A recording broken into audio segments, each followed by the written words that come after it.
24/6/2025 তারিখ 250 শয্যা জেনারেল হাসপাতাল ফেনীর বহির্বিভাগ টিকিট কাউন্টার প্যাথোলজির নতুন ভবনের রোগীদের উপচে পড়া ভিড় একাংশের চিত্র।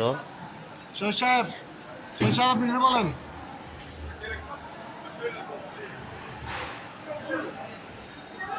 24/6/2025 তারিখ ফেনীর প্রত্যন্ত অঞ্চল থেকে 250 শয্যা জেনারেল হাসপাতাল ফেনীতে রোগীরা আসছেন ডাক্তার দেখানোর জন্য। প্রচুর পরিমাণ রোগীদের উপচে পড়া ভিড়।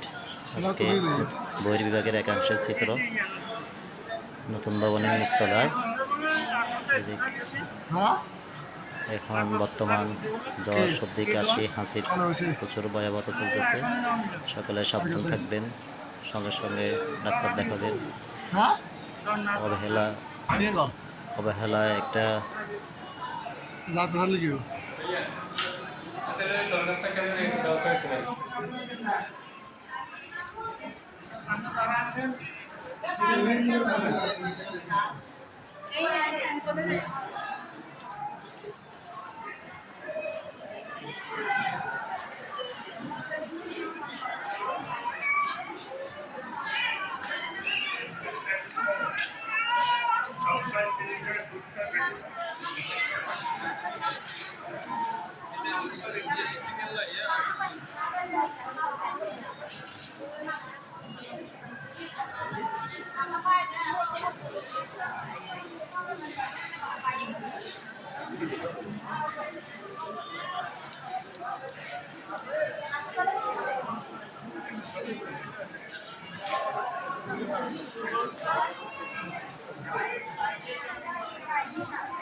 মামুন সাহেব